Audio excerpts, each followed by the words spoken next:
അസ്സലാമു അലൈക്കും വറഹ്മത്തുള്ളാഹി വബറകാതുഹു. ബിസ്മില്ലാ അൽഹംദുലില്ലാ അസ്സലാത്തു വസ്സലാമു അലാ റസൂലില്ലാ വഅലാ ആലിഹി വസ്വഹ്ബിഹി അജ്മഈൻ. പീസ് റേഡിയോ സ്നേഹക്കൂടിൻ്റെ മറ്റൊരു എപ്പിസോഡിലേക്ക് എല്ലാ ശ്രോതാക്കൾക്കും ഹൃദ്യമായ സ്വാഗതം. പീസ് റേഡിയോ സ്നേഹക്കൂടിൽ നിന്ന് നമ്മൾ ശ്രോതാക്കൾ എഴുതിയിട്ടുള്ള ചില ചോദ്യങ്ങൾക്കുള്ള മറുപടിയാണ് പറയുന്നത്. ഈ ചർച്ചയിൽ നമ്മളൊപ്പം ഉള്ളത് പ്രൊഫസർ ഹാരിസ് ബിൻ സലീം സാറാണ്. സാറെ ഞാൻ ഈ പ്രോഗ്രാമിലേക്ക് സ്വാഗതം ചെയ്യുന്നു. സാർ, നമുക്ക് ആദ്യമായിട്ട് വന്നിട്ടുള്ള ഒരു സഹോദരിയുടെ എഴുത്ത് ഞാൻ വായിക്കാം.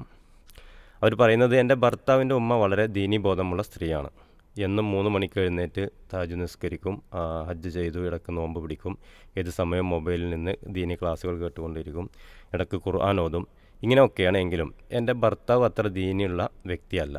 പലപ്പോഴും ജമാഅത്ത് മുടക്കും. അങ്ങനെ ഉമ്മ വീട്ടിൽ ബഹളമുണ്ടാക്കും, വലിയ ഒച്ച വെക്കും, വീടാകെ ഒരു മനസ്സമാധാനം ഇല്ലാതെയാവും. എനിക്ക് 2 കുഞ്ഞുങ്ങളുണ്ട്. 3.5 വയസ്സുള്ള മൂത്ത കുട്ടി ഉമ്മയെ പോലെ കണ്ണുരുട്ടാനും ദേഷ്യം കാണിക്കാനും തുടങ്ങി. അത് ഉമ്മയിൽ നിന്നും കിട്ടിയതാവാം. കുട്ടികളെ എങ്ങനെ വളർത്തണം എന്നൊക്കെ പീസ് റേഡിയോയിലും മറ്റും കേട്ട് അതൊക്കെ ഫോളോ ചെയ്യുന്നൊരു ഉമ്മയാണ് ഞാൻ. പക്ഷേ എൻ്റെ മക്കൾ ഭർത്താവിൻ്റെ ഉമ്മയെ പോലെ റോൾ മോഡൽ ആക്കുകയാണ് എന്ന് എനിക്ക് ഒരു ഭയമുണ്ട്. പലപ്പോഴും മാറി താമസിക്കണമെന്ന് തോന്നിയിട്ടുണ്ട്. എന്നാൽ അതിനുള്ള സാഹചര്യം ഇപ്പോഴില്ല. ഉമ്മ പറയുന്നത് നല്ല കാര്യമാണ്, പക്ഷേ അതിൻ്റെ ടോൺ വേറെയാണ്. ഉറക്കെ ബഹളം വെക്കും. വീട്ടിൽ എന്ത് തീരുമാനം എടുക്കുമ്പോഴും ഉമ്മ ഒച്ച വെച്ച് ഉമ്മയുടെ ഭാഗം നേടിയെടുക്കുകയാണ് ചെയ്യാറുള്ളത്. ഇവർ ഇതിൽ ചുരുക്കി പറയുന്നത്, വളരെ ദീനീബോധമുണ്ട്, പക്ഷേ ദീനീ കാര്യങ്ങളൊക്കെ ചെയ്യുന്നുണ്ടെങ്കിലും അവരുടെ സ്വഭാവം പലപ്പോഴും ഒരു പ്രയാസം ഉണ്ടാക്കുന്ന കാര്യങ്ങളാണ്. അതായത് പറയുന്ന കാര്യം നല്ലതാണെങ്കിൽ പക്ഷെ അത് അവതരിപ്പിക്കുന്ന രീതി വളരെ മോശമാണ് എന്നുള്ളതാണ്. അപ്പോൾ അവർ ലാസ്റ്റ് പറയുന്നത്, ഉമ്മ ചെയ്യുന്നതൊക്കെ ശരിയാണോ, അല്ലെങ്കിൽ എൻ്റെ മക്കളെ ഇങ്ങനെ ഈ ഒരു അന്തരീക്ഷത്തിൽ നല്ല രീതിയിൽ ഞാൻ വളർത്തും. ഇത്തരം ഒരു സാഹചര്യത്തിൽ എനിക്കിപ്പോൾ ഭർത്താവിൻ്റെ സഹോദരൻ്റെ ഭാര്യ ഇങ്ങോട്ട് വരുന്നില്ല. അപ്പോൾ അങ്ങനത്തെ ഒരു സാഹചര്യത്തിൽ അവർക്ക് ദീനി, അതായത് ഭർത്താവിൻ്റെ സഹോദരൻ്റെ ഭാര്യയ്ക്ക് ദീനി ഇല്ലാത്തതുകൊണ്ട് വരുന്നില്ല എന്നാണ് അവർ സൂചിപ്പിച്ചിട്ടില്ലെങ്കിലും, എങ്ങനെയാണ് ഞാൻ ഈ ഉമ്മയുമായി പൊരുത്തപ്പെട്ടു പോകാൻ എനിക്ക് കഴിയുക, ഈ വീട് എങ്ങനെ സമാധാനപൂർണ്ണമാക്കിയെടുക്കുമെന്നുള്ളതാണ് അവർ ചോദിക്കുന്നത്. നമ്മുടെ ചുരുക്കത്തിൽ പറഞ്ഞത്. അതെ അതെ അതെ അതെ വളരെ മക്കളെ കാര്യത്തിൽ എന്തെങ്കിലും പ്രശ്നം വരുമോ ഈ ഉമ്മൻ്റെ കൂടെ ജീവിച്ചാൽ എന്ന ഒരു വലിയ ആശങ്കയാണ് ഈ സഹോദരി പ്രകടിപ്പിക്കുന്നത്. അപ്പോൾ ഇതിൽ നമ്മൾ പറയാനുള്ളൊരു കാര്യങ്ങളെന്ന് പറഞ്ഞാൽ, ഒന്നിപ്പോൾ ഈ ഉമ്മയെ സംബന്ധിച്ചിടത്തോളം നമ്മളൊരു പോസിറ്റീവായ വശം കാണേണ്ടതുണ്ട്. മകൻ മതപരമായി ചിട്ട പാലിക്കാത്തത് കൊണ്ട് അവൻ ആ ചിട്ട പാലിക്കണമെന്ന നിലക്കാണ് മകനോട് പറയുന്നത് എന്നുള്ളത് ഏതൊരു ഉമ്മമാരും. ഇപ്പോൾ ഇവർ നമ്മൾക്ക് ഈ ചോദ്യം എഴുത്തുന്ന സഹോദരി തൻ്റെ മക്കളെക്കുറിച്ച് ആശങ്കപ്പെടുന്നത് പോലെ തന്നെയുള്ള ഒരാശങ്കയാണ് ആ ഉമ്മയ്ക്ക് ആ മകനെക്കുറിച്ചുള്ളത് എന്ന് വേണം നമ്മൾ മനസ്സിലാക്കാൻ. അപ്പോൾ അതുകൊണ്ട് തന്നെ അത് നമ്മൾ നമ്മുടെ മക്കളോട് ഗുണദോഷിക്കുമ്പോൾ അതെങ്ങനെ ആയിരിക്കണം എന്ന ഒരു മനഃശാസ്ത്രപരമായ അല്ലെങ്കിൽ ദീനിയായ ഒരു പ്രബോധനം നടത്തുമ്പോൾ നമ്മൾ പാലിക്കേണ്ട ചില യുക്തിപരമായ പെരുമാറ്റങ്ങൾ ഉമ്മയ്ക്ക് അറിയില്ല എന്നുള്ളതാണ് ഇതിൻ്റെ അടിസ്ഥാനപരമായിട്ടുള്ള കാര്യം. അപ്പോൾ അതുകൊണ്ട് തന്നെ നമ്മളിതിലിപ്പോൾ ഉമ്മ വളരെ ദീനിയാണ്, തഹജ്ജുദ് നിസ്കരിക്കും എന്നൊക്കെ പറയുമ്പോൾ അതൊരു നല്ല മാതൃകയല്ലേ. അത് ആ നല്ല മാതൃകകൾ എന്തുകൊണ്ട് കുട്ടികൾക്ക് കിട്ടുമെന്ന് ചിന്തിക്കുന്നില്ല. ഉമ്മൻ്റെ സംസാരത്തിലും പെരുമാറ്റത്തിലും വരുന്ന തകരാറുകൾ മാത്രമാണ് നമ്മുടെ കുട്ടികളെ സ്വാധീനിക്കുക എന്ന് വിശ്വസിക്കുന്നതിൽ അർത്ഥമില്ലല്ലോ. പോസിറ്റീവായ വശങ്ങളും കുട്ടികളെ സ്വാധീനിക്കാമല്ലോ. അപ്പോൾ ഇങ്ങനെ ഒരു കാര്യത്തെ അവലോകനം ചെയ്യുന്നതിൽ അർത്ഥമില്ല എന്നാണ് ഞാൻ മനസ്സിലാക്കുന്നത്. അതായത് പ്രതികൂല സാഹചര്യങ്ങളെ അതിജീവിച്ച് ജീവിക്കുന്നതിനെക്കുറിച്ചാണ് നമുക്ക് നല്ലൊരു തർബീയത്ത് അല്ലെങ്കിൽ നല്ലൊരു സംസ്കരണമെന്ന് പറയാൻ പറ്റുക. ഒരു മോശപ്പെട്ട ചുറ്റുപാടുകളിൽ നല്ലവരായി ജീവിക്കാനാണ് നമ്മുടെ കുട്ടികളെ നമ്മൾ പഠിപ്പിക്കേണ്ടത്. അപ്പോൾ അതുകൊണ്ട് ഈ സാഹചര്യത്തിൽ എന്തെങ്കിലും നെഗറ്റീവായ വശങ്ങളുണ്ടെങ്കിൽ അത് നമ്മുടെ കുട്ടികളെ സ്വാധീനിക്കാതിരിക്കാൻ ശ്രദ്ധിക്കണം. കാരണമെന്ന് പറഞ്ഞാൽ കുട്ടികൾക്കുള്ള ഉമ്മ എന്ന് പറഞ്ഞാൽ നമ്മളാണല്ലോ. നമ്മളെ കഴിഞ്ഞിട്ടേ അങ്ങോട്ട് മേലേക്ക് പോവുള്ളൂ. കുട്ടികളെ ഏറ്റവും അധികം മാതൃകയായി സ്വീകരിക്കുക സ്വന്തം ഉമ്മമാരെയാണ്. എന്നാൽ മോശമായ സ്വഭാവങ്ങൾ വീട്ടിലുണ്ടെങ്കിൽ അത് കുട്ടികളെ സ്വാധീനിക്കില്ലെന്നൊന്നും അതിനർത്ഥമല്ല. അപ്പോൾ അത് നമ്മൾ വേർതിരിച്ച് കൊടുക്കണം. വല്യമ്മയുടെ സ്വഭാവങ്ങളിൽ അനുധാവനം ചെയ്യേണ്ടതും അല്ലാത്തതുമായ കാര്യങ്ങളെ വല്യമ്മയോടൊരു ശത്രുതയോ ഒരു നെഗറ്റീവ് മെൻറ്റാലിറ്റിയോ ഇല്ലാത്ത അതിൻ്റെ ശരിതെറ്റുകളെ വേർതിരിച്ച് കൊടുക്കുക. ആ വല്യമ്മയുടെ തെറ്റുകളോടുള്ള ഒരു പ്രതിഷേധം നമ്മൾ അറിയിക്കുക, വല്യമ്മയോടുള്ള പ്രതിഷേധമല്ല. ആ രൂപത്തിൽ എന്ത് ചെയ്യണം, ആ തെറ്റുകളും ശരികളും വിവേചിച്ചറിയുവാനുള്ള ഒരു വിവേചന ബുദ്ധി കുട്ടികൾക്ക് ഉണ്ടാക്കി കൊടുക്കുക. അവർക്ക് അതിൽ നിന്ന് വ്യത്യസ്തമായ നല്ലൊരു പെരുമാറ്റം, ഏറ്റവും നന്നായി എങ്ങനെ മക്കളെ ഗുണദോഷിക്കണം എന്നതിനൊക്കെയുള്ള നല്ല മാതൃകകളിലൂടെ നമ്മുടെ കുട്ടികളെ നമ്മൾ എന്ത് ചെയ്യുക, പെരുമാറുക എന്നുള്ളതാണ്. പിന്നെ എല്ലാ സാഹചര്യങ്ങളിൽ നിന്നും നമ്മൾ വിട്ടുപോവുക എന്നുള്ളതും എസ്കേപ്പ് ചെയ്യുക എന്നുള്ളതും അതിനൊരു പരിഹാരമല്ല. അപ്പോൾ ഇവിടുന്ന് വേറെ പോയി താമസിക്കുക, അങ്ങനെ വേറെ പോയി താമസിക്കുമ്പോൾ അവിടെ ഒരു മോശപ്പെട്ട അയൽവാസി ഉണ്ടെങ്കിൽ, അവിടുത്തെ അയൽവാസിയുടെ കുട്ടി നമ്മുടെ വീട്ടിലെപ്പോഴും പറഞ്ഞ് ബുദ്ധിമുട്ടുണ്ടാക്കുന്നുണ്ടെങ്കിൽ അങ്ങനെ പലതും ഉണ്ടാകാം. അല്ലെങ്കിൽ നമ്മുടെ കൂടെ വന്ന് താമസിക്കാൻ ഭർത്താവിൻ്റെ ഉമ്മ തയ്യാറാവുന്ന, അവർക്ക് ചില പ്രശ്നങ്ങളുണ്ട്. ഇതൊന്നും യഥാർത്ഥത്തിൽ ശാശ്വതമായ പരിഹാരങ്ങളല്ല. ഏത് പ്രതികൂലതകളിലും നമ്മുടെ കുട്ടി നമ്മളുടെ സംസ്കാരവും നമ്മുടെ ദീനും നമ്മുടെ സ്വഭാവമൊക്കെ സ്വീകരിച്ച് മുന്നോട്ട് പോകാവുന്ന നിലക്ക് കുട്ടികളെ എന്ത് ചെയ്യണം, അതിലെ ശരി തെറ്റുകൾ പറഞ്ഞു കൊടുത്ത് മനസ്സിലാക്കി കൊടുത്ത് നല്ല രൂപത്തിൽ അവരെ വല്യമ്മനെ അപമാനിക്കാതെ, അവരുടെ ഇന്നലെ ഉണ്ടായ പെരുമാറ്റത്തിൽ വല്യമ്മ ഉപ്പനോട് പറഞ്ഞപ്പോൾ കുറച്ചും ഇതായിട്ടുണ്ട്, അങ്ങനെ നമ്മൾ പറയാൻ പാടില്ല, ഉപ്പയും കുറച്ച് എന്ത് ചെയ്യണം, ദീനിയായ ചിട്ടകളൊക്കെ പാലിക്കണം, അങ്ങനെ പോകാത്തതുകൊണ്ടാണ് അങ്ങനെ പറയണത് എന്ന് പറഞ്ഞ് അതിലെ ശരി തെറ്റുകളെ വിവേചിച്ച് കൊടുത്ത് അവരെന്ത് ചെയ്യുക, കുട്ടികളെ നമ്മൾ ഉദ്ദേശിക്കുന്ന ഒരു ലക്ഷ്യത്തിലേക്ക് അവർക്ക് അടിസ്ഥാന അറിവും വിവരവും ഒക്കെ കൊടുത്ത് മുന്നോട്ട് കൊണ്ടുപോയാൽ ഒരു പ്രശ്നമില്ലാതെ നമ്മുടെ കുട്ടികളെ നമ്മൾ ഉദ്ദേശിക്കുന്ന ലക്ഷ്യത്തിലേക്ക് എത്തിക്കാൻ പറ്റും എന്നാണ് ഞാൻ മനസ്സിലാക്കുന്നത്. സാർ സൂചിപ്പിച്ചത് ഇതാണ്, അനുകൂലമല്ലാത്ത, അതായത് പ്രതികൂല സാഹചര്യത്തിൽ പോലും നമ്മൾ കുട്ടികളെ കൂടെ നിർത്തിയിട്ട് ശരി തെറ്റുകൾ പറഞ്ഞു കൊടുത്ത് അവരുടെ കൂടെ തന്നെ ജീവിച്ചു പോകാം. സാർ സൂചിപ്പിച്ച പോലെ തന്നെ അതിൽ നിന്ന് പോസിറ്റീവ് കിട്ടാനുള്ളത് കൂടി ഉൾക്കൊണ്ട് പോകാൻ കഴിയുമെന്നുള്ളതാണ്. ഓക്കെ, നമുക്ക് മറ്റൊരു ശ്രോതാവിൻ്റെ എഴുത്തിലേക്ക് പോകാം. അവർ സൂചിപ്പിച്ചിട്ടുള്ളത്, ദീനുണ്ടെന്ന് കരുതി വിവാഹം കഴിച്ചു, വിവാഹശേഷം ദീനില്ല എന്ന് മനസ്സിലാക്കുന്നു, നിസ്കാരത്തിലെ പ്രാർത്ഥന പോലും അറിയില്ല, അതുപോലെ പഠിപ്പിക്കാൻ നോക്കിയിട്ട് ആ ഒരു പ്രാർത്ഥനകളൊന്നും പഠിക്കാനും കഴിയുന്നുമില്ല. ദീനുണ്ടെന്ന് കരുതി ജോലിയും വിദ്യാഭ്യാസവും നോക്കാതെ വിവാഹത്തിന് സമ്മതം മൂളി, പക്ഷേ വിവാഹശേഷം തന്നിരിക്കുന്ന വിവരങ്ങളെല്ലാം തെറ്റാണെന്ന് മനസ്സിലാക്കുക. അപ്പോൾ ഇവിടെ ഇവർ ലാസ്റ്റ് പറയുന്നത്, ചെക്കൻ്റെ ഉപ്പ നാട്ടിൽ അറിയപ്പെടുന്ന ഒരാളായതിനാൽ വീട്ടുകാർ ചെക്കനെ പറ്റിയൊന്നും അന്വേഷിച്ചതുമില്ല, ഇപ്പോൾ മാനസികമായും ശാരീരികമായും മുന്നോട്ട് പോകാൻ കഴിയില്ലെങ്കിൽ വിവാഹമോചനം നേടാമോ എന്നാണ് ആ സഹോദരി ചോദിക്കുന്നത്. അതായത് വിവാഹ സമയത്ത് ശരിയായ വിവരങ്ങൾ അവർ നൽകിയില്ല എന്നതും അത് നമുക്ക് അന്വേഷിച്ച് കണ്ടെത്താൻ പറ്റിയിട്ടില്ല എന്നുള്ളതും അവരുടെയും നമ്മളുടെയും അപാകതയായി പൊതുവിൽ വിലയിരുത്താൻ പറ്റും. എന്നാൽ വിവാഹം കഴിഞ്ഞു പോയ സ്ഥിതിക്ക് നമ്മുടെ ഫസ്റ്റ് ഓപ്ഷൻ എന്താണ്, ആദ്യത്തെ വഴി എന്ന് പറഞ്ഞാൽ, ഈ കഴിഞ്ഞ വിവാഹത്തിൽ നമ്മൾ രണ്ടുപേരും ഒന്നിച്ച് ജീവിച്ച സ്ഥിതിക്ക് എങ്ങനെയെങ്കിലും മുന്നോട്ട് പോകാൻ പറ്റുമോ എന്ന ഒരു അന്വേഷണത്തിനാണ് ആദ്യ ചാൻസ് ഉള്ളത്. അപ്പോൾ അവിടെ ഇവിടുത്തെ ഒരു പ്രശ്നമെന്ന് പറഞ്ഞാൽ, ഇപ്പോൾ നിസ്കാരത്തിലെ പ്രാർത്ഥനകൾ പോലും അറിയില്ല എന്ന് പറഞ്ഞാൽ നമുക്കറിയാം. ഇപ്പോൾ ഒരാൾ റിവർട്ട് ചെയ്ത് വരിക, ഇസ്ലാമിലേക്ക് വരികയാണെങ്കിൽ അയാൾ ഒന്നും അറിയാത്ത ആളാണല്ലോ, അയാളെ നമ്മൾ അക്ഷരം മുതൽ പഠിപ്പിച്ചെടുക്കുന്നുണ്ട്. എന്നിട്ട് അവർ നമ്മളെക്കാളും നല്ല മതബോധമുള്ളവരും മതത്തെക്കുറിച്ച് അറിയുന്നവരുമായി തീരുന്നുണ്ട്. അപ്പോൾ ഇതൊന്നും പരിഹരിക്കപ്പെടാൻ പറ്റാത്തൊരു പ്രശ്നമായിട്ട് നമുക്കിതിൽ എന്ത് ചെയ്യുന്നില്ല, അനുഭവപ്പെടുന്നില്ല. ഈ വ്യക്തി എത്രമാത്രം സന്നദ്ധനാണ്, എത്രമാത്രം തയ്യാറാണെന്നുള്ളൊരു വശത്തെ ആശ്രയിച്ചാണ് നിൽക്കുന്നത്. എങ്കിൽ പോലും എന്ത് ചെയ്യാൻ പറ്റും, അത് പരിഹരിച്ചെടുക്കാൻ പറ്റും. അപ്പോൾ ഇവിടെ വിവാഹ ജീവിതത്തിൽ എപ്പോഴും നമ്മൾ ആത്യന്തികമായ പരിഗണന എന്താണ്, ഒന്നാമത്തെ കാര്യം അവർക്ക് രണ്ടുപേർക്കും പരസ്പരം ഇഷ്ടമുണ്ടോ എന്നുള്ളതാണ്. ഈ പറയുന്ന സഹോദരിക്ക് അയാളെ ഒരു മനസ്സിലൊരു സ്നേഹം ഉണ്ടാവില്ല, ഒരു ഭർത്താവിനോട് തോന്നുന്ന സ്നേഹം, അതേപോലെ തന്നെ അയാൾക്ക് ഭാര്യയോട് തോന്നുന്നൊരു സ്നേഹമുണ്ടോ എന്നാണ്. അങ്ങനെ ഒരു സ്നേഹമുണ്ടെങ്കിൽ ആ സ്നേഹം നിലനിർത്താൻ വേണ്ടി രണ്ടുപേരും പരമാവധി വിട്ടുവീഴ്ചകൾ ചെയ്ത് സഹകരിച്ച് മുന്നോട്ട് പോകുമ്പോഴാണ് ഒരു കുടുംബജീവിതം വിജയിക്കുന്നത്. ഒരുപക്ഷെ ഇങ്ങനത്തെ ചോദ്യങ്ങളൊക്കെ ചോദിക്കുന്ന പല സഹോദരിമാരുടെയും ഈ വിവാഹ ജീവിതങ്ങളിലേക്ക് നമ്മൾ ഇറങ്ങി പ്രവർത്തിക്കുമ്പോൾ അവർ ഈ വിവാഹത്തെക്കുറിച്ച് അസംതൃപ്തരാണെന്നുള്ളതാണ്. ഈ പറയുന്ന കാരണങ്ങൾക്കപ്പുറം അവരെന്ത് ചെയ്യാണ്, ഇങ്ങനത്തെ ഒരു വ്യക്തിയെ ഭർത്താവായി കൊണ്ടുപോകാൻ അവരെന്ത് ചെയ്യുന്നില്ല, ഇഷ്ടപ്പെടുന്നില്ല. അപ്പോൾ ഇഷ്ടപ്പെടാതിരിക്കുമ്പോൾ സ്വാഭാവികമായും നിലനിൽക്കുന്ന പ്രശ്നങ്ങളിൽ ഏറ്റവും പ്രയോറിറ്റിയിൽ മുൻഗണന നിൽക്കുന്ന ഒരു പ്രശ്നം ദീനാണല്ലോ. അപ്പോൾ ദീനിയായിട്ട് അദ്ദേഹം ശരിയല്ല എന്ന് പറയും. ഞാൻ പറഞ്ഞത് സ്വാഭാവികമായും നമ്മൾ പരസ്പരം പെരുമാറിയിട്ടും നല്ല പരസ്പരം ഒരു സ്നേഹവും ഇഷ്ടവും അന്യോന്യം ഉണ്ടാക്കി തീർത്ത് നമ്മൾ എന്ത് ചെയ്യാണ്, അങ്ങനത്തെ ഒരു സ്നേഹം അയാളോട് നമുക്കുണ്ടെങ്കിൽ നമ്മൾ ആ സ്നേഹം നിലനിർത്താൻ വേണ്ടി അയാൾ പറയുന്നതൊക്കെ കേൾക്കും. അതേപോലെ അയാൾക്ക് നമ്മളൊരു സ്നേഹം ഉണ്ടെങ്കിൽ നമ്മൾ പറയുന്നതൊക്കെ അയാൾ കേൾക്കും. അങ്ങനെ എന്ത് ചെയ്യാൻ പറ്റും, അയാളുടെ ഈ ഒരു ദീനീബോധം ഉണ്ടാക്കി തീർക്കുവാനും അയാൾ നല്ല സ്വഭാവത്തിലേക്ക് കൊണ്ടുവരാനും ഒക്കെയുള്ളൊരു പരിശ്രമം നടത്തിയിട്ടുണ്ടോ എന്ന് നമുക്ക് അറിയില്ലല്ലോ. അതറിയാതെ നമ്മൾ നിങ്ങൾക്ക് വിവാഹമോചനമാണ് നല്ലത് എന്ന് നിർദ്ദേശിക്കാൻ പറ്റില്ല.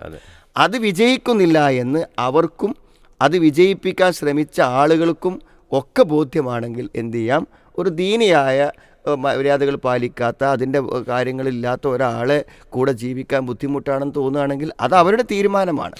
അതിനിപ്പോൾ എന്തില്ല, അവർക്ക് ഒരു ദീനിയായ സംരക്ഷണമോ അങ്ങനത്തെ ഒരു പെരുമാറ്റമോ കാര്യങ്ങളോ കിട്ടുന്നില്ലെങ്കിൽ സ്വാഭാവികമായും അവരതിനെക്കുറിച്ചിട്ട് അവർക്ക് പുനർവിചിന്തനം നടത്താം. പക്ഷെ ആദ്യം പറഞ്ഞ വശം പൂർത്തിയാക്കപ്പെട്ടിട്ടുണ്ടോ എന്ന് പരിശോധിക്കപ്പെടും. അത് വളരെ പ്രധാനപ്പെട്ടൊരു ഭാഗം, പ്രധാനപ്പെട്ട കാര്യമാണ്.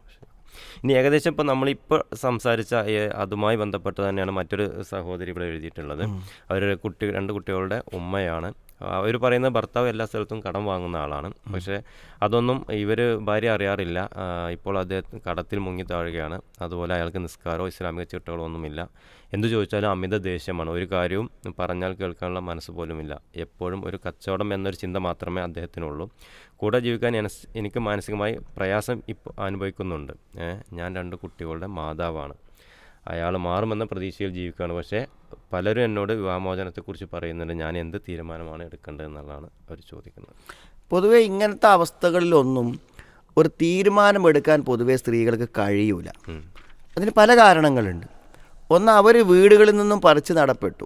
ഇനി വീടുകളിലേക്ക് തിരിച്ചൊന്ന് പോവാന്നുള്ളത് അവർക്ക് സാധ്യമല്ല. അതുകൊണ്ട് അവർക്കൊരു തീരുമാനമെടുക്കാൻ കഴിയില്ല. രണ്ടാമത്തെ, എന്തായിരുന്നാലും ഒരു ഭർത്താവിനോട് സ്നേഹമോ സിമ്പതിയോ എന്തെങ്കിലും ഉണ്ടാവും. അയാളൊരു സാധുവാണ്, അയാൾ ഞാൻ പോയാൽ കഷ്ടപ്പെടും.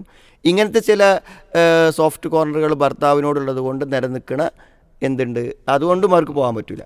പിന്നെ കുട്ടികളുണ്ടാകുമ്പോൾ സ്വാഭാവികമായും എന്ത് ചെയ്യും, ഈ വാപ്പ എന്നുള്ള നിലക്ക് എന്ത് ചെയ്യണം, അയാളുടെ ഒരു സംരക്ഷണവും സാന്നിധ്യവും കുട്ടികൾ ആവശ്യപ്പെടുന്നുണ്ടായിരിക്കും. എത്ര മോശമാണെങ്കിലും കുട്ടികൾക്ക് ഒരു വാപ്പയായിരിക്കും.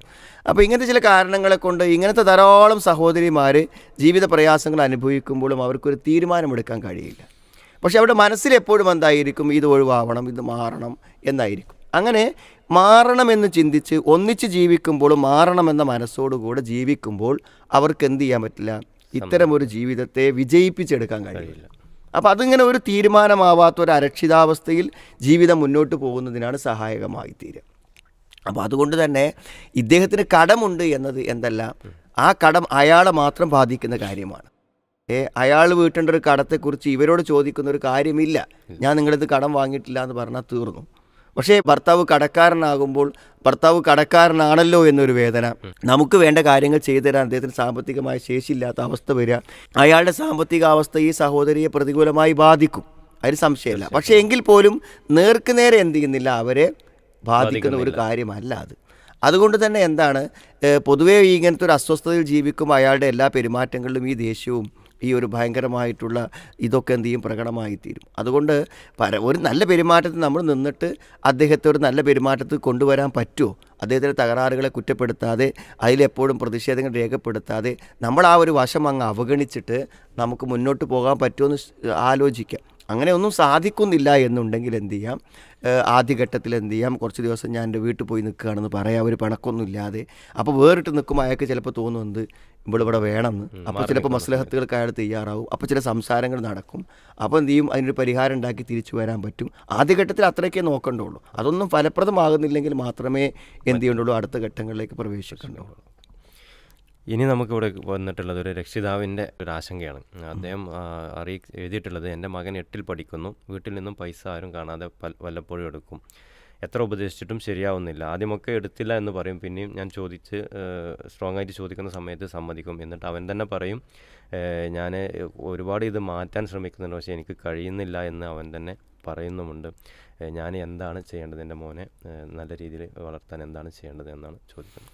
ഇതെന്താ വെച്ചാൽ, പണം എന്ന് പറയുന്നത് ഒരാൾക്ക് ഒരു ഉപയോഗത്തിന് വേണ്ടിയുള്ളതാണ്. അപ്പോൾ ഇവന് പണം ആവശ്യമുണ്ട് എന്നതാണ് നമ്മൾ അടിസ്ഥാനപരമായി മനസ്സിലാക്കേണ്ട കാര്യം. അപ്പോൾ പണം ആവശ്യമുള്ള വരുമാനമില്ലാത്തൊരു കുട്ടിയെ സംബന്ധിച്ചിടത്തോളം അവന് പണം കിട്ടുക എന്ന കാര്യത്തിൽ വിട്ടുവീഴ്ച ചെയ്യാൻ പറ്റൂലെങ്കിൽ പിന്നെ അവൻ്റെ മുന്നിൽ മാർഗം പണം എങ്ങനെയെങ്കിലും കണ്ടെത്തുക എന്നുള്ളതാണ്. അങ്ങനെയാണ് കുട്ടികൾ മോഷണത്തിലേക്ക് വരുന്നത്. ഇതിൻ്റെ ഘട്ടങ്ങൾ പറഞ്ഞാൽ ആദ്യ ഘട്ടത്തിൽ അവരെന്ത് ചെയ്യുമെന്ന് വിചാരിച്ചാൽ മാതാപിതാക്കളിൽ നിന്ന് എടുക്കും. അപ്പോൾ ഇത് മനസ്സിലാക്കുന്ന മാതാപിതാക്കൾ എന്ത് ചെയ്യും, അത് ബ്ലോക്ക് ചെയ്യും. അപ്പോൾ അവൻ എന്ത് ചെയ്യും, സൗകര്യമുള്ള മറ്റുള്ള ആൾക്കാരിൽ നിന്ന് എടുക്കാൻ തുടങ്ങും എന്നുള്ളതാണ്. അപ്പോൾ നമ്മളിതിൽ പരിശോധിക്കേണ്ടത് എന്താ വിചാരിച്ചാൽ, കുട്ടികൾക്ക് പണം കിട്ടൽ നിർബന്ധമായി വരുന്നത് പലപ്പോഴും അഡിക്ഷൻസ് കൊണ്ടാണ്. ഈ അഡിക്ഷൻസ് എന്ന് പറഞ്ഞാൽ നമ്മൾ അപ്പോഴേക്കും കഞ്ചാവും MDMA ഒന്നും എടുക്കേണ്ട കാര്യമില്ല. അഡിക്ഷൻസ് എന്ന് പറഞ്ഞാൽ എല്ലാ കാര്യങ്ങൾക്കും അഡിക്ഷൻസ് ഉണ്ട്. അപ്പോൾ ഇപ്പോൾ ഒരു കുട്ടിക്കുള്ള അഡിക്ഷൻ എന്തായിരുന്നു വെച്ചാൽ അവൻ എപ്പോഴും കഴിക്കുന്നത് ഷവർമ്മയും അതേപോലെ തന്നെ ജ്യൂസും. അതാണ് അവന് ഏറ്റവും ഇഷ്ടം. അപ്പോൾ എന്നും ഷവർമ്മ വേണം, എന്നും ജ്യൂസ് വേണം. അപ്പോൾ ഒരു ഷവർമ്മ പിന്നെ ഏകദേശം ഒരു 100 രൂപേൻ്റെ റേഞ്ചിൽ വരും. ഒരു ജ്യൂസ് കുടിക്കണമെങ്കിൽ ഒരു 50 റുപ്യ വേണം. അപ്പോൾ ഒരു 150 റുപ്യ ഒരു ദിവസം വേണം. അപ്പോൾ ഒരു 150 റുപ്യ അവന് കിട്ടാനില്ലല്ലോ. അപ്പോൾ എന്ത് ചെയ്യും? ഇത് ഒരു ദിവസം കഴിക്കാതിരുന്നാൽ അവൻ അസ്വസ്ഥനാണ്. കാരണം മനുഷ്യനെ സംബന്ധിച്ചിടത്തോളം എന്ത് ചെയ്യും? അവൻ ആസ്വാദനം കിട്ടുന്ന ഏത് കാര്യങ്ങൾക്കും അവൻ എന്തായും അഡിക്റ്റഡ് ആവും. അപ്പോൾ നമ്മളൊരു യാത്ര ചെയ്യുമ്പോൾ ആ വഴിയിലൊരു ഹോട്ടൽ കണ്ട് അവിടെ കയറിയാൽ പിന്നെ നമ്മൾ എന്ത് ചെയ്യും? ഒരു പക്ഷേ ആ ഹോട്ടലിൽ കയറാൻ വേണ്ടി ചിലപ്പോൾ ഒരു യാത്ര സംഘടിപ്പിച്ചു എന്ന് വരാം. മനസ്സിലായി? അത് നമ്മളുടെ ഒരു അഡിക്ഷനാണ്. മനുഷ്യനെ ഏതൊരു കാര്യം അവൻ ആകർഷണീയമായി തോന്നിയാലും അതിലൊരു അഡിക്ഷൻ ഉണ്ടായിരിക്കും. ചില ബ്രാൻഡ് ഷർട്ടുകളായിരിക്കാം, അല്ലെങ്കിൽ ചില ഭക്ഷണങ്ങളായിരിക്കാം, ചിലപ്പോൾ ടൂറുകളായിരിക്കാം. അത് എന്തും കുട്ടികൾക്ക് അഡിക്ഷൻ ഉണ്ടാക്കാം. അപ്പോൾ ഇവൻ്റെ അഡിക്ഷൻ എന്താണെന്ന് കണ്ടെത്തുക. ആ അഡിക്ഷനിൽ നിന്ന് അവൻ എന്ത് ചെയ്യണം? രക്ഷപ്പെടുത്താൻ. അതിൻ്റെ അപകടങ്ങളും അത്തരം ഫുഡ് കഴിക്കുന്നതിനെ കുറിച്ചുള്ള അപകടങ്ങളൊക്കെ പറഞ്ഞ് ഇപ്പോൾ ഈ കഴിഞ്ഞ ദിവസം ഒരു ചെറുപ്പക്കാരൻ അവൻ എന്നും ജിമ്മിൽ പോവും, തിരിച്ചു വരുമ്പോൾ അവൻ എന്ന് വെച്ചാൽ ഈ ചിക്കൻ പീസും നെയ്ച്ചോറും കഴിക്കും. അപ്പോൾ അത് വർഷങ്ങളോളമായി അവൻ തുടരുന്നതാണ്. അവനൊരു മടുപ്പുണ്ടാവണില്ല, അവനത് വേണം. ജിമ്മിൽ പോകണം, തിരിച്ചു വന്നാൽ എന്ത് ചെയ്ത് കഴിക്കണം. അപ്പോൾ അവസാനം എന്താ വെച്ചാൽ അവൻ്റെ ആമാശയത്തിലൊരു മാരകമായ രോഗമാണ് ഡോക്ടർ ഡയഗ്നോസ് ചെയ്തത്. അപ്പോൾ ഡോക്ടർമാർ പറയണത് ഇങ്ങനത്തെ ഒരു രോഗം തന്നെ ഞങ്ങൾ ഇതുവരെ എന്ത് ചെയ്തിട്ടില്ല, കണ്ടിട്ടില്ല എന്നാണ് അവർ പറയണത്. അപ്പോൾ നമ്മൾ ഉണ്ടാക്കുന്ന വളരെ റെയറായിട്ടുള്ള ശീലങ്ങൾ, ആ ശീലങ്ങൾക്ക് എന്ത് ചെയ്യും? റെയറായിട്ടുള്ള പ്രത്യാഘാതങ്ങളും വരും എന്നുള്ളതാണ് മനസ്സിലാവുന്നത്. അപ്പോൾ നമ്മുടെ ഈ കുട്ടി ഈ ഒരു പണം നഷ്ടപ്പെടുന്നത് മാത്രമേ ഇവർ ചിന്തിക്കുന്നുണ്ടാവുള്ളൂ. ഈ അഡിക്ഷൻ മൂലമുണ്ടാകുന്ന പ്രശ്നങ്ങളെക്കുറിച്ച് കൂടെ എന്ത് ചെയ്യണം? ചിന്തിക്കണം. അപ്പോൾ എന്ത് ചെയ്യണം? വളരെ നോർമലി അവനെ കുറ്റപ്പെടുത്താതെ വിഷമിപ്പിക്കാതെ അവനൊന്ന് നിരീക്ഷിച്ചിട്ട് എന്തിനാണ് അവൻ പണം ചിലവഴിക്കുന്നതെന്ന് കണ്ടുപിടിച്ചിട്ട് അതിൽ നിന്ന് ഒരു പരിഹാരം ഉണ്ടാക്കുമ്പോൾ മാത്രമേ ഇതിൽ നിന്ന് മോചനം നേടാൻ പറ്റുള്ളൂ എന്നാണ്. അപ്പോൾ അതിൽ നിന്ന് പരിഹാരം ഉണ്ടാക്കി കൊടുത്തിട്ട് അവൻ എന്ത് ചെയ്യാം? നല്ല രൂപത്തിൽ പണം ചിലവഴിക്കാൻ അവനെ പഠിപ്പിക്കുക. അതിനുള്ളൊരു പിന്നെ പോക്കറ്റ് മണി അവന് കൊടുക്കുകയും ചെയ്യുക. അങ്ങനെ പരിഹരിച്ച് കൊണ്ടുവരാവുന്നൊരു കാര്യമാണ്. ഇത് കണ്ടുപിടിക്കാത്തിടത്തോളം കാലം ഇതിന് നമ്മൾ എന്ത് ചെയ്തിട്ടും കാര്യമില്ല. അത് ഈ പിന്നെ മോഷണം എന്ത് ചെയ്യും? ഇതിൻ്റെയൊക്കെ തലങ്ങൾ വിടും, വേറെ തലങ്ങളിലേക്ക് എത്തും. അത് ചിലപ്പോൾ നമ്മൾ വിചാരിക്കാത്ത തലങ്ങളിലേക്ക് ചിലപ്പോൾ വളർന്നു വരും. അതിന് മുമ്പ് പരിഹരിക്കായിരിക്കും നന്നായിരിക്കും. ഒരു പേരക്കുട്ടി വല്യപ്പയെക്കുറിച്ച് പറഞ്ഞൊരു പരാതിയാണ്. വളരെ ഗൗരവമുള്ള എഴുത്താണ്. എൻ്റെ വല്യപ്പ മക്കളെന്നോ പേരമക്കളെന്നോ വ്യത്യാസമില്ലാതെ എല്ലാവരെയും ലൈംഗികമായി ദുരുപയോഗപ്പെടുത്തുന്നു. അന്വേഷിച്ചപ്പോൾ അറിയാൻ പറ്റിയത് അത് അവർക്ക് ചെറുപ്പം മുതലുള്ള ഒരു ശീലമാണെന്നാണ്. ആര് പറഞ്ഞാലും അതൊന്നും വകവെക്കാതെ ഇത് തന്നെ തുടരുന്നു. പ്രത്യേകിച്ച് കുട്ടികളെയൊക്കെ അടുത്ത് കിട്ടിയാൽ തന്നെയും അവരുടെ സ്വകാര്യ ഭാഗങ്ങളിൽ സ്പർശിക്കാൻ ശ്രമിക്കും. ഞങ്ങൾക്ക് അവരുടെ വീട്ടിൽ പോകാൻ പേടിയാണ്. ഇതൊരു അസുഖമാണോ? ഞങ്ങൾക്ക് എന്താണ് ചെയ്യാൻ കഴിയുക? എന്താണ് ഈ ഒരു പേടിയൊരു ശീലം? തീർച്ചയായും ഇത് അസുഖം തന്നെയാണ്. അല്ലെങ്കിലും ലൈംഗികത എന്ന് പറഞ്ഞാൽ തന്നെ എന്താണ്? അത് അവിഹിതങ്ങളിലേക്ക് പോകുമ്പോൾ അത് അസുഖമാണ് എന്നാണ് ഖുർആൻ തന്നെ പറയുന്നത്. ഫയത്തുമാല്ലദീ ഫീ കൽബിഹി മറദ്, ഹൃദയത്തിൽ രോഗമുള്ളവർ എന്നാണ്. ഇത് ഈ രോഗം എന്നുള്ളത് ഇതിങ്ങനെ നിരന്തരമായി ഇവർ കൊണ്ടു കിടക്കുകയാണ്. ഈ രോഗം ഉണ്ടാവാനുള്ള കാരണങ്ങൾ തന്നെ ആയിരിക്കാം ചെറുപ്പത്തിൽ ഉണ്ടായിരുന്ന തെറ്റായ ബന്ധങ്ങളും അതേപോലെ തന്നെ ലൈംഗികമായ തെറ്റായ പ്രവർത്തനങ്ങളുമാണ് അവരിലേക്ക് എത്തിക്കുക. അപ്പോൾ അതെന്താ വെച്ചാൽ അത് സ്വാഭാവികമായി ഒരിക്കലും മാറില്ല. പ്രത്യേകിച്ച് പുരുഷന്മാർക്ക് അത് മാറി വരില്ല. അത് പ്രായമാകും തോറും എന്ത് ചെയ്യും? അതിൻ്റെത് ഈ അഡിക്ഷൻ വർദ്ധിച്ച് വരികയാണ്. അപ്പോൾ സാധാരണ ഈ ഡോക്ടേഴ്സൊക്കെ പറയണത് ഏറ്റവും മാരകമായിട്ടുള്ള ലഹരി പദാർത്ഥത്തെക്കാളും വലിയ അഡിക്ഷനാണ് സെക്സ് എന്നാണ് പറയണത്. അപ്പോൾ അതുകൊണ്ട് ഇതിപ്പോൾ ഇവരിപ്പോൾ കൺട്രോൾ ചെയ്യാൻ വിചാരിച്ചാൽ ഇവർ അഭിമാനം ആലോചിച്ചിട്ടോ അല്ലെങ്കിൽ മതം ആലോചിച്ചിട്ടോ ദീനം ആലോചിച്ചിട്ടോ അല്ലെങ്കിൽ ബന്ധുക്കളിലുള്ള പ്രശ്നങ്ങൾ ആലോചിച്ചിട്ടോ ഒന്നും അയാൾക്കത് ഒഴിവാക്കാൻ പറ്റൂല. അത് അയാളൊരു താല്പര്യമെടുത്ത് എനിക്കിങ്ങനെ പോകാൻ പറ്റൂല, എനിക്കിത് രക്ഷപ്പെടണം എന്ന നിലക്കൊരു താല്പര്യമെടുത്ത് വരികയാണെങ്കിൽ അയാൾക്ക് എന്ത് ചെയ്യാൻ പറ്റും? നമുക്കൊരു അഡിക്ഷൻ്റെ ചികിത്സയൊക്കെ കൊടുത്തിട്ട് റെഡിയാക്കി എടുക്കാൻ എന്ത് ചെയ്യും? കഴിയും. പക്ഷെ അത് റെഡിയാക്കി എടുക്കുന്നത് വരെ അയാളെ ഉപദേശിച്ചിട്ടോ അല്ലെങ്കിൽ അയാളെ ഭീഷണിപ്പെടുത്തിയിട്ടോ ഒക്കെ നിൽക്കുന്നേക്കാളും നല്ലത് അയാളിൽ നിന്നും എന്ത് ചെയ്യുക? അകന്ന് ജീവിക്കുക എന്നുള്ളതാണ് ഏറ്റവും നല്ലത്. അപ്പോൾ അയാൾ അതെ, അപ്പോൾ അയാൾ എവിടെ ജീവിക്കുന്നത് ജീവിച്ചോട്ടെ. കാരണം ഇത് കറക്റ്റായിട്ടും സംശയമല്ല, എല്ലാവർക്കും ബോധ്യമുള്ളൊരു കാര്യമാണെന്നുണ്ടെങ്കിൽ അയാൾ എവിടെ ജീവിച്ചോട്ടെ. അപ്പോൾ അയാളിൽ നിന്ന് ഇത്തരം ഉപദ്രവങ്ങൾ ഏൽക്കുന്നത് കൊണ്ട് ഒരു ഉപദ്രവമുള്ള വ്യക്തിയിൽ നിന്ന് മാറി ജീവിക്കാൻ നമുക്കെന്തുണ്ട്? അവകാശമുണ്ട്. പിന്നെ ഇത്തരം ചൂഷണങ്ങൾക്ക് അയാൾക്ക് വിധേയമാക്കാൻ പറ്റാത്ത മുതിർന്ന പുരുഷന്മാർ, മുതിർന്ന ആളുകൾ, ഇവരെയൊക്കെ ഇവിടെ സംരക്ഷണത്തിൽ ഏൽപ്പിക്കുക. അതല്ലെങ്കിൽ എന്ത് ചെയ്യുക? അതിൽ പറ്റിയ പിന്നെ അവർക്ക് ഒരു ഹോം നേഴ്സായി ജോലി ചെയ്യാൻ പറ്റിയിട്ടുള്ള പിന്നെ മെയിലായിട്ടുള്ള ആൾക്കാരുണ്ടാവും. അങ്ങനത്തെ അവരുടെ പരിചരണത്തിൽ അങ്ങനത്തെ ആൾക്കാരെ ഏൽപ്പിച്ചിട്ട് അവരുടെ സംരക്ഷണത്തിൻ്റെ ചുമതല നമ്മൾ ഏറ്റെടുക്കുക. അവരുടെ എക്സ്പെൻസ് വാപ്പ എന്നുള്ളതൊക്കെ നമ്മൾ കൊടുക്കുക. അങ്ങനെ എന്ത് ചെയ്യുക? അയാളുടെ ഉപദ്രവങ്ങൾ നമുക്ക് വരാത്ത രൂപത്തിൽ സുരക്ഷിതമായി അദ്ദേഹത്തെ മാറ്റി പാർപ്പിക്കുക എന്നുള്ളത് മാത്രമേ ഇതിന് പരിഹാരമുള്ളൂ. അയാളൊരു സ്വയം ട്രീറ്റ്മെൻറ്റിന് തയ്യാറാകുന്നത് വരെ അത് തുടരണം. അയാൾ തയ്യാറാവുകയാണെങ്കിലോ അതിന് പരിഹാരം ഉണ്ടാക്കാൻ അദ്ദേഹത്തിന് തിരിച്ചറിവുണ്ടായി വരുമ്പോഴേ അതിന് മാറ്റം ഉണ്ടാവുള്ളൂ. ഇനിയൊരു സഹോദരി എഴുതിയിട്ടുള്ളത്, ദാമ്പത്യ ജീവിതത്തിൽ പരാജയപ്പെട്ട ഒരു വ്യക്തിയാണ് ഞാൻ. എൻ്റെ ഭർത്താവ് ദീനീപരമായ കാര്യത്തിൽ വളരെ പിറകിലാണ്. നിസ്കാരം, നോമ്പ്, സത്യസന്ധത ഒന്നുമില്ല. മാനസികമായി ഞാൻ ആകെ പ്രയാസത്തിലാണ്. നല്ല കാര്യം പറയുമ്പോൾ വല്ലാതെ ചീത്ത വാക്ക് പറയുന്നു. മടുത്തുപോയി സത്യത്തിൽ. മകനെ വിചാരിച്ച് ജീവിതം മുന്നോട്ട് പോകുന്നു. ഒരു സംശയരോഗി കൂടിയാണ് ഭർത്താവ്. ചിലപ്പോൾ തോന്നും ഡൈവോഴ്സ് ചെയ്ത് കളയാമെന്ന്, അല്ലെങ്കിൽ എൻ്റെ ഈമാൻ നഷ്ടപ്പെട്ടു പോകുമെന്ന പേടിയിലാണ്. എനിക്കൊരു മറുപടി തരണം, അതുപോലെ നിങ്ങളുടെ ദുആയിൽ ഉൾപ്പെടുത്തുകയും വേണം എന്നുള്ളതാണ്. അല്ല, എന്താണെന്ന് വിചാരിച്ചാൽ ഇപ്പോൾ ഒരു ഭർത്താവിൻ്റെ കൂടെ ജീവിക്കുമ്പോൾ പിന്നെ അയാളെ ഒരു നിലക്കും നമുക്ക് സഹിച്ചു പോകാൻ പറ്റാത്തൊരവസ്ഥയിൽ ഒരു സ്ത്രീക്ക് എന്താണ് അയാളിൽ നിന്ന് ഡൈവോഴ്സ് ആവശ്യപ്പെടാൻ അവകാശമുണ്ട്. അത് എത്രമാത്രം അതുണ്ട് എന്നുള്ളത് ഇവരെ മാത്രം അറിയണം. അയാളുടെ കൂടെ ഇവർക്ക് ഒരു നിലക്കും അഡ്ജസ്റ്റ് ചെയ്ത് ജീവിച്ച് പോകാൻ പറ്റാത്തൊരവസ്ഥ ഉണ്ട്. അവരുടെ സംരക്ഷണത്തിലും അവരുടെ ജീവിത സുരക്ഷിതത്തിലും താമസത്തിൻ്റെ സുരക്ഷിതത്തിലും ഒക്കെ അങ്ങനെ അവർക്ക് പൂർണ്ണ ബോധ്യം ഉണ്ടെങ്കിൽ എന്ത് ചെയ്യാം, വിട്ട് താമസിക്കുന്നതിന് ഒരു പ്രശ്നം. അതിലെ സഹോദരി പറയുന്നുണ്ട്, എൻ്റെ ഈമാൻ നഷ്ടപ്പെട്ടു പോകുന്ന കൂടി ഞാൻ പേടിക്കുന്നുണ്ട് എന്ന് പറയുന്നത്. അങ്ങനത്തെ പ്രശ്നങ്ങളൊന്നുമില്ല. നമുക്ക് എന്ത് ചെയ്യാൻ പറ്റും, അങ്ങനെ ഒരു ഭർത്താവിനെ എന്തിനാണ് നമ്മൾ സ്വീകരിച്ചത്, ആ ലക്ഷ്യം പൂർത്തിയാക്കപ്പെടാത്ത സാഹചര്യങ്ങളിൽ എന്ത് ചെയ്യാൻ പറ്റും. ഇപ്പോൾ ഒരു ഭർത്താവ് ലൈംഗികമായി കഴിവില്ലാത്ത ആളാണ്, അപ്പോൾ അയാളെ കൂടെ സഹിച്ച് ജീവിക്കേണ്ട ഒരു കാര്യമില്ല. ഒരു സ്ത്രീക്ക് എന്ത് ചെയ്യാൻ പറ്റും, അവർക്ക് വേറിട്ട് പോകാൻ പറ്റും. ഒരു നല്ല സംരക്ഷണം കൊടുക്കുക എന്നുള്ള ഭർത്താവിൻ്റെ അവകാശം, പിന്നെ ഭാര്യയുടെ അവകാശമാണ്. ഒരു സംരക്ഷണം കിട്ടുന്നില്ല, അങ്ങനെയാണ് എപ്പോഴും തൻ്റെ ജീവന് ഭീഷണിയാണ് ഒരു ഭർത്താവ്. ഇങ്ങനെയൊക്കെ ഒരു ഭർത്താവിനെ കൊണ്ട് എന്താണോ ഗുണം, ആ ഗുണങ്ങൾ സാക്ഷാത്കരിക്കപ്പെടാത്ത, അതിനുവേണ്ടി എത്ര പരിശ്രമിച്ചിട്ടും അത് വിജയിപ്പിച്ചെടുക്കാൻ പറ്റാത്തൊരു സാഹചര്യം വരികയാണെങ്കിൽ അതായത് എന്നെ തൊലാക്ക് ചെയ്തു തരണം എന്നൊരു സ്ത്രീക്ക് പുരുഷനോട് ആവശ്യപ്പെടാൻ പറ്റും. ഒരു കാരണങ്ങളില്ലാതെ ആവശ്യപ്പെടുമ്പോൾ സ്വർഗത്തിൻ്റെ വാസന പോലും കിട്ടാത്ത കാര്യമാണ്. പക്ഷേ കാരണങ്ങളുണ്ടെങ്കിൽ ആവശ്യപ്പെടാൻ അവകാശമുണ്ട്. പിന്നെ ഈ കുട്ടിയുടെ മാനസികാവസ്ഥ കൂടെ പരിഗണിക്കണം. കുട്ടി അങ്ങനെ വേറിട്ട് പോകാൻ തയ്യാറാണോ, വാപ്പയിൽ നിന്ന് മാറി ജീവിക്കാൻ തയ്യാറാണോ, അങ്ങനെ മാറി ജീവിക്കുമ്പോൾ കുട്ടിയുടെ അവസ്ഥ എന്തായിരിക്കും എന്നതിനെക്കുറിച്ചൊക്കെ ചിന്തിച്ച് മുഴുവനായി പരിഗണിച്ചുകൊണ്ടാണ് അങ്ങനത്തെ ഒരു തീരുമാനമെടുക്കേണ്ടത്. ഇനി നമുക്ക് ഒരു 49 വയസ്സുള്ളൊരു കുടുംബിനിയുടെ എഴുത്താണ്. അവർ പറയുന്നത്, ഞാനത് ചുരുക്കിയിട്ട് പറയാം, അവർ വളരെ വിശദമായിട്ട് തന്നെ എഴുതിയിട്ടുണ്ട്. അവർ പറയുന്നത് അവർക്ക് 2 പെൺമക്കളാണല്ലോ, 23 വയസ്സും 18 വയസ്സുമുള്ള പെൺകുട്ടികളുണ്ട്. അവരുടെ ഭർത്താവ് നേരത്തെ ഭർത്താവിൻ്റെ കൂടെ പഠിച്ചിരുന്ന ഒരു അമുസ്ലിമായ സ്ത്രീയുമായിട്ട് അഫെയർ ഉണ്ടായിരുന്നു. അങ്ങനെ കൊല്ലങ്ങൾക്ക് ശേഷം ഇപ്പോൾ അടുത്ത് അവർ വീണ്ടും വാട്സപ്പിലൂടെ ചാറ്റിങ്ങും കാര്യങ്ങളൊക്കെ തുടങ്ങി. അപ്പോൾ ഇവർ പറയുന്നത് ഭർത്താവിൻ്റെ ഫോണ് ഫിംഗർ ലോക്കഡാണ്, അപ്പോൾ എനിക്ക് കാണാൻ കഴിയില്ല. അപ്പോൾ അടുത്ത ദിവസങ്ങളിലാണ് ഞാൻ വാട്സപ്പ് ചാറ്റും കാര്യങ്ങളും കണ്ടത്. അപ്പോൾ ചോദിച്ചു, അപ്പോൾ പറഞ്ഞു ഒന്നുമില്ല, ഞാൻ ജസ്റ്റ് പരിചയം മാത്രമേ ഉള്ളൂ, വേറെ ഒന്നുമില്ല എന്നൊക്കെ പറഞ്ഞു. പക്ഷേ ഇതിൻ്റെ പേരിൽ അവർ തമ്മിൽ വഴക്കായി. അങ്ങനെ ഈ സ്ത്രീ, ഈ കൂടെ പഠിച്ചെന്ന് പറഞ്ഞ സ്ത്രീ ഇവരെ വിളിച്ചിട്ട് ഒരുപാട് അസഭ്യം പറയുകയും അനാവശ്യം പറയുകയൊക്കെ ചെയ്തു പറഞ്ഞു. അതിൻ്റെ പേരിൽ ഇവർ സ്ട്രോങ് ആയിട്ട് വീണ്ടും ഭർത്താവിനോട് ചോദിച്ചു. അപ്പോൾ പറയുന്നത് വിവാഹം കഴിച്ചിട്ടുണ്ട്, അവർ ഷഹാദത്ത് കലിമ ചൊല്ലി വിവാഹം കഴിച്ചിട്ട് ഞങ്ങൾ വിവാഹിതരാണ്, അതുകൊണ്ട് എന്നോട് ക്ഷമിക്കണം എന്നൊക്കെ പറഞ്ഞു ചെയ്തു. അപ്പോൾ എനിക്ക് ഇഷ്ടമില്ലാതെ ഇങ്ങനെ ഒരു വിവാഹം കഴിക്കാൻ അയാൾക്ക് അവകാശമുണ്ടോ എന്ന് ഒന്ന് ചോദിക്കുന്നു. 2, ഈ സ്ത്രീ എന്നെ ഇങ്ങനെയൊക്കെ അസഭ്യം അതൊക്കെ അനാവശ്യമൊക്കെ പറയുകയും ചെയ്തുകൊണ്ട് എനിക്ക് അവരോട് അഡ്ജസ്റ്റ് ചെയ്ത് പോകാൻ കഴിയുന്നില്ല. ഈ ഒരു സാഹചര്യത്തിൽ ഞാൻ എന്താണ് ചെയ്യേണ്ടത് എന്നാണ് ഈ ഒരു എഴുത്തിൽ ചുരുക്കി ഞാൻ പറഞ്ഞിട്ടുള്ളത്. അവർ വളരെ വിശദമായിട്ട് അവർ എഴുതിയിട്ടുണ്ട്. അപ്പോൾ ഇത് എന്ന് പറഞ്ഞാൽ കുറച്ചൊരു കോംപ്ലിക്കേറ്റഡ് ആയിട്ടുള്ളൊരു പ്രശ്നമാണ്. ഇതിന് നമുക്ക് ആദ്യം പറയാൻ പറ്റുന്ന കാര്യം, ഇവർ ഒരു അവിഹിത ബന്ധം തുടരുന്ന സമയത്ത് അത് ബോധ്യപ്പെട്ടാൽ എന്ത് ചെയ്യാം, ഇവർക്കൊരു തീരുമാനമെടുക്കാൻ അവസരമുണ്ടായിരുന്നു.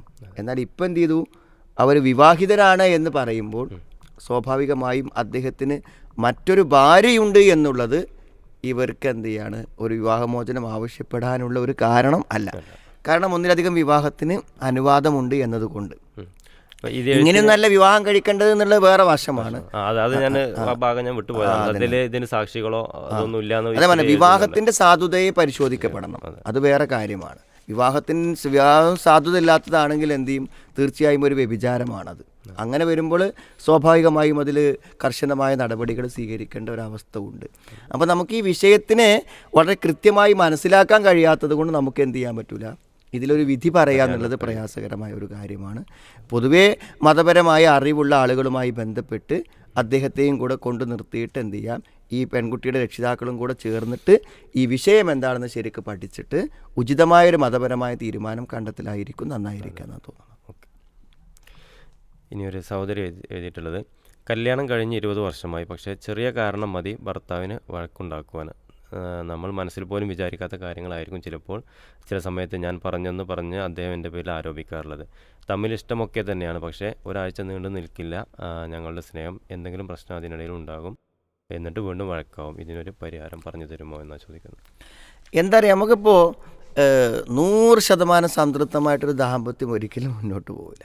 അപ്പോൾ നമ്മളിപ്പോൾ ഇതുവരെ നമ്മൾ വായിച്ച് മറുപടി പറഞ്ഞ കേസുകൾ അപേക്ഷിച്ച് നോക്കുമ്പോൾ ഈ സഹോദരിക്ക് ഒരു പ്രശ്നമില്ല എന്നല്ലേ നമ്മൾ മനസ്സിലാക്കുക. അപ്പോൾ ഇവരുടെ പ്രശ്നം, നമ്മുടെ പ്രശ്നങ്ങൾ ഓരോന്നും നമുക്ക് എന്തായിരിക്കും മാരകമായ പ്രശ്നമായിട്ടാണ് നമുക്ക് അനുഭവപ്പെടുക. ഇതൊരു പെരുമാറ്റ പ്രശ്നം മാത്രമാണ് മനസ്സിലാണ്. കാരണം സ്നേഹമുണ്ട് എന്ന് അവർ തുറന്ന് സമ്മതിക്കുന്നത് കൊണ്ട് തന്നെ അവരിഷ്ടമുള്ള ഒരു നല്ല ദമ്പതികളായി മുന്നോട്ട് പോകുന്നുണ്ട്. അപ്പോൾ എന്താ വെച്ചാൽ ചില കാര്യങ്ങൾ ഒരിക്കലും നമുക്ക് മാറ്റിയെടുക്കാൻ പറ്റാത്ത ചില സ്വഭാവങ്ങളുണ്ടായിരിക്കും. അതൊരു സ്വഭാവത്തിൽ മാത്രം പരിമിതമായിരിക്കും. അപ്പോൾ നമ്മൾ അതിനെ മാത്രം എന്ത് ചെയ്യുക, ഒന്ന് അഡ്ജസ്റ്റ് ചെയ്യുക എന്നുള്ളതാണ് പറയുന്നത്. അപ്പോൾ ഈ സ്വഭാവം അദ്ദേഹം പെരുമാറുമ്പോൾ അതിനോട് പ്രതികരിച്ചാൽ അത് എന്ത് ചെയ്യും, ഞങ്ങളെ ബന്ധങ്ങളെ ബാധിക്കുമെന്നതൊക്കെ എന്ത് ചെയ്യുക, ചെറിയ വിട്ടുവീഴ്ച നമ്മൾ ചെയ്തിട്ട് മുന്നോട്ട് പോകലാണ് ഏറ്റവും നല്ലത്. അതിപ്പോൾ സ്ത്രീകളുടെ ഭാഗത്താണെങ്കിലും അവരുടെ ചില സ്വഭാവങ്ങൾ നമ്മൾക്ക് മനസ്സിലാവും. എന്ത് പറഞ്ഞാലും അതിനൊക്കെ പരാതികൾ പറഞ്ഞുകൊണ്ടിരിക്കും. ആ പരാതിയോട് നമ്മൾ പ്രതികരിക്കുമ്പോൾ പലപ്പോഴും എന്ത് ചെയ്യും, അതൊരു സംഘർഷത്തിലേക്ക് പോകും. അപ്പോൾ അത് ഒരു നാച്ചുറാണെന്ന് വിചാരിച്ചിട്ടാണ് പോവുക. അപ്പോൾ അത് ഏതിനുമുണ്ടല്ലോ അങ്ങനെ ചില പ്രശ്നം. നമ്മൾ ഉപയോഗിക്കുന്ന ഏതൊരു ഉപകരണങ്ങൾക്കും ചില ബുദ്ധിമുട്ടുകളുണ്ടായിരിക്കും. ഒരു ശബ്ദമെന്നോ അല്ലെങ്കിൽ വേറെ എന്തെങ്കിലും പ്രശ്നങ്ങളോ എന്തെങ്കിലുമൊക്കെ ഉണ്ടാവും. അപ്പോൾ അങ്ങനെ എന്തുണ്ടെങ്കിലും നമ്മളെന്താ ഉണ്ടാവുക, അത് അതിൻ്റെ ഒരു പ്രകൃതിയാണ് എന്ന് നമ്മൾ എന്ത് ചെയ്യും, വിചാരിക്കുക ചെയ്യുക. അതുകൊണ്ട് പിന്നെ പുരുഷന്മാരോട് സ്ത്രീകളെക്കുറിച്ച് പറയുമ്പോൾ പറയണ്ടല്ലോ, അവരിൽ എന്ത് ചെയ്യും, നിനക്ക് ഇഷ്ടപ്പെടുന്ന സ്വഭാവം ഉണ്ടാവും, ഇഷ്ടപ്പെടാത്ത സ്വഭാവം ഉണ്ടാവും. അതുകൊണ്ട് എന്ത് ചെയ്യുക, ഇഷ്ടപ്പെടുന്ന സ്വഭാവങ്ങളെ സ്വീകരിച്ചിട്ട് ഇഷ്ടപ്പെടാത്തതിൽ ക്ഷമ കാണിച്ച് മുന്നോട്ട് പോകുക എന്നുള്ളൊരു സമീപനമാണ്. അപ്പോൾ ഈ ഒരു സ്വഭാവത്തെ ഒന്നങ്ങോട്ട് വിട്ടുവീഴ്ച ചെയ്യാൻ ശ്രമിച്ചാൽ ഒരു നല്ല ദാമ്പത്യം ഇവർക്ക് ഉണ്ടാക്കി തീർക്കാൻ പറ്റുമെന്നാണ് ബാഹ്യമായി ചോദ്യത്തിൽ നിന്ന് മനസ്സിലാവുന്ന കാര്യം. ഇനിയൊരു സഹോദരി വിവാഹ ജീവിതവുമായി ബന്ധപ്പെട്ട ഒരു ഉപദേശം ചോദിക്കാനാണെന്ന് പറഞ്ഞിട്ടാണ് എഴുതിയിട്ടുള്ളത്. അൽഹംദുലില്ലാ, വിവാഹം കഴിഞ്ഞിട്ട് 4 വർഷമായി. ദീൻ എന്ന ഒറ്റ അടിസ്ഥാനത്തിലാണ് നിക്കാഹ് നടന്നത്. ഭർത്താവിൻ്റെ വീട്ടിലുള്ളവരുടെ ആരുടെയും പൂർണ്ണ സമ്മതത്തോടെ അല്ലായിരുന്നു നിക്കാഹ്. കാരണം അവർ യാഥാസ്ഥിക ഒരു ആശയത്തിൽ പിന്തുടരുന്നവരാണ്. സ്വാഭാവികമായും അതിൻ്റേതായ പ്രശ്നങ്ങൾ ഞാൻ അഭിമുഖീകരിച്ചിട്ടുണ്ട്. എന്നാൽ അന്ന് എനിക്ക് പൂർണ്ണ പിന്തുണയോടെ ഇക്ക കൂടെ ഉണ്ടായിരുന്നു. എന്നാൽ ഇപ്പോൾ ഇക്ക ഒരുപാട് മാറി. അവരെല്ലാം പെരുമാറുന്ന പോലെ തന്നെയായി ഇക്കയുടെ പെരുമാറ്റവും. എൻ്റെ ഭാഗത്തു നിന്നുള്ള തെറ്റെന്താണെന്ന് ചോദിച്ചാൽ ഒന്നും പറയാനില്ല. എനിക്കപ്പോൾ തോന്നിയത് അവരുടെ കുടുംബത്തിൻ്റെ മുന്നിൽ എന്നെ മാനസികമായി വിഷമിപ്പിച്ച് അവരെ സംതൃപ്തിപ്പെടുത്തുകയാണെന്ന് തോന്നും. ഒരുപാട് പറഞ്ഞ് മനസ്സിലാക്കാൻ ശ്രമിച്ചു. എൻ്റെ വിഷമമാണ് പ്രയാസവും എല്ലാം ഞാൻ പറഞ്ഞു. ഒരു തരത്തിലും അയാളുടെ അടുത്ത് നിന്നും വന്ന തെറ്റുകൾ അംഗീകരിക്കില്ല. ഒരിക്കലല്ല 2-3 തവണയായി ഒരേ തെറ്റുകൾ ആവർത്തിക്കുന്നു. ഞങ്ങളുടെ ജീവിതത്തിൽ എന്തൊക്കെ നടന്നാലും അത് അവരുടെ ഉമ്മയുടെ അടുത്ത് പറയും. നിസ്സാരമായൊരു വഴക്കാണെങ്കിൽ കൂടി അതും കൂടി ഉമ്മയുടെ അടുത്ത് പറയും. ഇത് തെറ്റാണെന്ന് ഇക്കാക്ക് അറിയാം. ഈ ഒരു അവസ്ഥയിൽ ഞാൻ എന്താണ് ചെയ്യേണ്ടത് എന്നാണ് സഹോദരി ചോദിക്കുന്നത്. ഞാൻ മനസ്സിലാക്കിയിടത്തോളം എന്താ വെച്ചാൽ നമ്മുടെ റേഡിയോയിലുള്ള ഒരു മറുപടിയിലൂടെ പരിഹരിക്കുന്ന ഒരു കാര്യമല്ല അത്. ഇതെനിക്ക് തോന്നുന്നത് അവർ തമ്മിൽ ആദർശപരമായി യോജിപ്പുള്ളത് കൊണ്ട് ഇവരെങ്ങനെ ഒരു കുടുംബത്തിൽ മുന്നോട്ട് പോകണം എന്നതിനെക്കുറിച്ച് അവർക്ക് 2 പേർക്കും നല്ലൊരു ബോധം നൽകേണ്ടതുണ്ട്. അപ്പോൾ അതുകൊണ്ട് 2 പേരും കൂടെ ഒന്നിച്ച് ഏതെങ്കിലും നല്ലൊരു കൗൺസിലറെ കണ്ട് വിഷയങ്ങൾ പറഞ്ഞ് എന്ത് ചെയ്യാണ്, പാരൻസുമായിട്ട് എങ്ങനെ ഡീൽ ചെയ്ത് പോവാം എന്നതിനെക്കുറിച്ചുള്ള നല്ലൊരു വിശദമായ സംസാരങ്ങൾ ആവശ്യമാണെന്നാണ് തോന്നുന്നത്. കാരണം ഇതിന് കുറേ എക്സാമ്പിളുകൾ നമുക്ക് കിട്ടണം. ഏത് വിഷയം വന്നപ്പോഴാണ് ഇങ്ങനെ പ്രതികരിച്ചത്, എന്താണ് വന്നത് എന്നൊക്കെ നമുക്ക് വിശദമായി കിട്ടുമ്പോഴേ നമുക്കതിനെ വിലയിരുത്തിയിട്ടൊരു നിർദ്ദേശം പറയാൻ പറ്റും. അതല്ലാതെ നമ്മൾ ചില നിഗമനാടിസ്ഥാനത്തിൽ ചില കാര്യങ്ങൾ പറയുമ്പോൾ അത് പക്ഷേ അവർക്ക് ബുദ്ധിമുട്ടായി തീരും. അതുകൊണ്ട് 2 പേരും എന്ത് ചെയ്യാം, നല്ല അവസ്ഥയിൽ പോകുന്നത് കൊണ്ട് ഈ പ്രശ്നങ്ങൾ നിരന്തരം ഇല്ലാതിരിക്കാൻ നമ്മൾ എന്താണ് ഒരു പരിഹാരം, എൻ്റെ അടുത്ത് അപാകതയുണ്ടെങ്കിൽ ഞാൻ തിരുത്താം, നിങ്ങളടുത്തുണ്ടെങ്കിൽ നിങ്ങൾ തിരുത്തുക, നമ്മളൊന്ന് പോയിട്ട് ഇതിനെപ്പറ്റി അറിവുള്ള ഒരാളോട് ചോദിച്ചു നോക്കാം എന്നൊരു തീരുമാനത്തിൽ പൊതുവായി എത്തിയിട്ട് അങ്ങനെ ഒരാളെ കണ്ട് അയാൾ പറയുന്നതിനനുസരിച്ചിട്ട് പോകാമെന്ന് വിചാരിച്ചാൽ പരിഹരിച്ച് മുന്നോട്ട് പോകാമെന്നാണ് തോന്നുന്നത്. ഓക്കെ, ഇൻഷാ അല്ലാഹ്. എന്തായാലും നമുക്ക് അനുവദിക്കപ്പെട്ട സമയം ഇവിടെ അവസാനിക്കുകയാണ്. ഈ ഒരു എപ്പിസോഡ് ഇവിടെ അവസാനിക്കുന്നു. നമ്മൾ സ്നേഹക്കൂടിൽ എഴുതി കിട്ടിയ സഹോദരങ്ങളുടെ അല്ലെങ്കിൽ ശ്രോതാക്കളുടെ ചോദ്യങ്ങൾക്കുള്ള മറുപടിയായിരുന്നു ഈ ചർച്ചയിൽ പങ്കെടുത്തത് പ്രൊഫസർ ഹാരിസ് ബിൻ സലീമാണ്. എല്ലാ ശ്രോതാക്കൾക്കും നന്ദി അറിയിക്കുന്നു. അസ്സലാമു അലൈക്കും വറഹ്മത്തുള്ളാഹി.